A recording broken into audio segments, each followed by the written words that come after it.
Nokia's new Windows 8 phone fails to wow analysts. I'm joined by Reuters Breaking News columnist Rob Sarin, who's just back from a trip to Japan. Rob, the phone finally comes out. It elicits a big yawn. What does this mean for Microsoft and its Windows 8 operating system? Unfortunately, it doesn't mean much. That's the problem, because Microsoft, they need a hit in the mobile operating space. If you think about it, Apple's market cap has ballooned. It's worth more than twice as much as Microsoft. And Microsoft also faces the danger that people will start using tablets and phones instead of computers, and they'll be left behind. So they needed to have a hit to break out, to essentially make their mark. The problem is consumers aren't buying it so far, at least. They're not buying the stock today, too. It's at $30.34 a share. It's basically flat. Yeah, because the problem is that smartphone sales are actually starting to slow a bit. And that means that people are satisfied with their iPhones and Androids. Unfortunately, this means Microsoft's probably going to keep on being what it has been, kind of a third-run stock, kind of just slipping in the margins. And that's bad news also for Nokia. Let's take a look at Nokia stock. That stock is down more than 12%, trading at about under $2.55. But it's going to be a busy month this week, right, Rob, for mobile phones? Let's take a look at the calendar. Later today, Google's Motorola Mobility comes out with its latest mobile phone.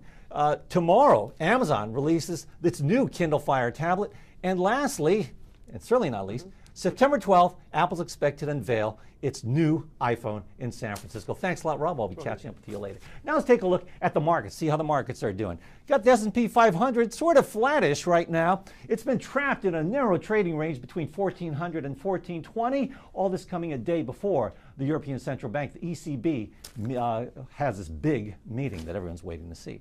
Now let's take a look at some of the hot stocks, and let's go to our hot spot. For that, we're joined by Reuters correspondent Ernie Schneider. Hey, Fred. Hey, good seeing you, Ernie. You too. Well, Ernie, what may be weighing down on S&P 500 could possibly be FedEx. Yes. It came out with a profit warning, profit outlook, lowered its profit outlook. What's wrong? What's behind the storm clouds? Sure. So late last night, FedEx basically said that they're going to earn less than they previously forecast, and they blamed weakness in its FedEx Express business. Now that is, of its three businesses, its largest. It ships internationally overnight, so places to Europe or to Asia are kind of its big markets. The company didn't say though which geographic regions were hurt the most. Yeah, which ones were hurt the most? What do you think? What are people saying in the market? Sure. So there's a lot of tea leaf reading right now, and we won't know until September 18th when FedEx releases its results. But we do know that for the industry, air freight volume for July was recently released, and we saw drops in trans-Pacific and transatlantic shipping. And so I was talking to one analyst this morning, and he was saying, look, we know that Europe is really, really weak right now, but what we're worried about in his number is Asia doing worse. So is this a portent of things to come out of FedEx today? And we certainly have seen weakness in Asia as China's PMI keeps getting worse, right? Exactly. And UPS, which came out with its profit warning earlier this summer, also fingered Asia, if I remember correctly. Yes, yeah. So they're very, obviously very similar business models. So FedEx is following UPS's move here. Not a good sign for the stock or for investors. And both stocks down about 1% right now. Exactly, yeah. But, FedEx is seen as a barometer for the economy. Yes. And maybe you could consider Dollar General a barometer? Dollar stores definitely are. We had really good positive news out of them today. So they came out and they basically beat expectations. They raised their forecast and they announced a buyback.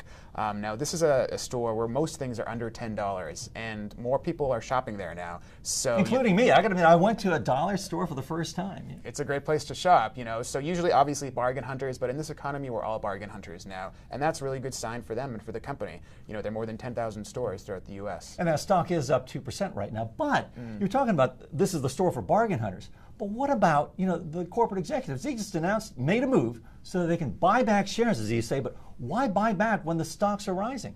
Well, it's all about shareholder value. That's the latest mantra now, right out of board. So if you've got confidence in your business, you've got the cash flow, what better way to reward your shareholders than in buying back the stock? All right, Rob Schneider, thanks a lot for joining us. Thanks. Appreciate your thoughts. All right, let's take a look at the market. Let's go back to the market monitor and talk about the stock that everyone's been looking at for the last month and a half.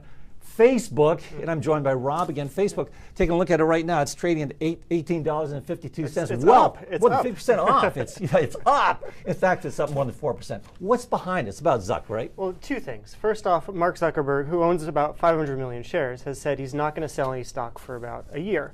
That's good because it reinforces the belief that Zuckerberg, he's not out for the short-term buck. He's out here to make the company in a long-run success. And the other thing is that the company is announcing what is a de facto buyback. Instead of issuing 100 million shares to settle a tax obligation, they're going to use cash instead. What that means is there will be about 4% fewer shares outstanding. So that's good for investors. All right. And is it good for Mark Zuckerberg? Yes, but let's take a look and see how much he's worth today. As I said, that stock is trading less than half its IPO price. Wow, he's trading.